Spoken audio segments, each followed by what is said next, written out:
They didn't have shadows. That's the first thing I noticed, not the dazzling lights or the strange, sweet smell in the air, but the fact that none of the vendors or customers had shadows. Even the stalls themselves, though glowing brightly, cast no shadows on the uneven ground beneath them. At first, it didn't seem important. A trick of the light, I told myself. But by the time I realized the truth, it was too late. Friday nights were always tough. By the end of the week, my mind was fried, and all I wanted was to collapse in bed and forget about everything. But that Friday was worse than usual. My boss, Mr. Bayo, had dropped an extra task on my desk at the last minute. "Redo this for Monday," he said. His tone wasn't mean, but it left no room for argument. So I stayed late, staring at numbers, spreadsheets, and reports long after the office had emptied. By the time I was done, the clock on the wall read 10:30 p.m. I pushed myself away from the desk, my back aching. I looked out the window, expecting to see the usual chaos of Lagos at night, cars honking, street vendors selling everything from clothes to snacks, the never-ending hum of the city. But tonight, the streets outside my office were eerily quiet. The usual din was absent. The city felt strangely lifeless. I grabbed my bag and hurried out the door, hoping the last bus hadn't already left. I lived on the outskirts of the city, so if I missed the bus, I'd be stuck with a long walk home. The streets were lit with dim streetlights, and the air had a slight chill to it, which was unusual for Lagos, even at night. When I reached the bus stop, the small metal sign flickered weakly under the street lamp. The place was empty. No buses, no passengers, just the cold wind rustling the leaves along the roadside. I glanced at my phone, no buses available for the next hour. I cursed under my breath and stuffed my phone into my pocket. The thought of walking home didn't appeal to me, but I didn't have much choice. "Just get moving," I muttered, starting to walk in the direction of home. The road was eerily quiet, the only sound being the distant hum of the city behind me.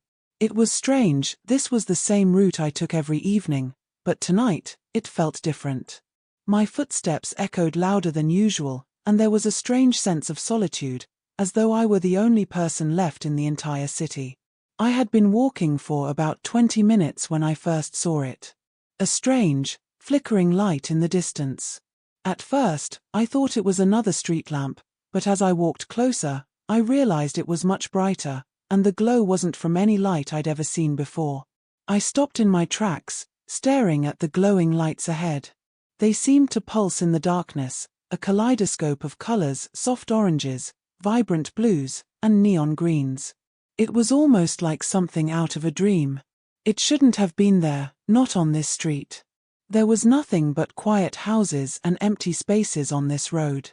But here, in the distance, was a strange market. I took a few hesitant steps forward. As I got closer, I saw that the market wasn't just a few stalls, it was massive. Stretching out for what seemed like miles, the road was lined with colorful tents and wooden tables stacked high with exotic goods. The lights were so bright that it felt like I had stepped into another world, one where the normal rules didn't apply. The air smelled sweet, too sweet, almost like the scent of jasmine mixed with something heavy, like incense.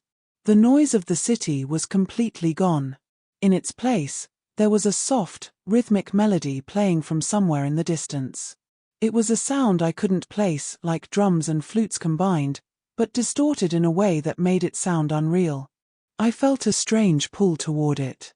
I couldn't explain it, but I found myself walking closer, despite the nagging voice in my head telling me to turn around and go back. "Come, come," a voice suddenly called out, startling me. I looked up and saw a vendor smiling broadly at me, holding out a necklace made of glowing beads. Her face was too smooth, too perfect, like someone had drawn it with precision. The smile was wide and unsettling. "Interested in something?" she asked, her voice smooth like honey. I glanced at the necklace, then at the price tag. It was too cheap. "How much?" I asked, thinking it was a mistake. "Cheap for you," she said, her smile widening. "You just need to find what's right for you." I looked around the market, still uncertain. There were tables piled with food I'd never seen before, spices in colors that didn't belong, and bottles filled with liquids that sparkled unnaturally. No one else seemed to notice the oddness of the place, or the fact that I had just walked in on it as if it had appeared out of nowhere.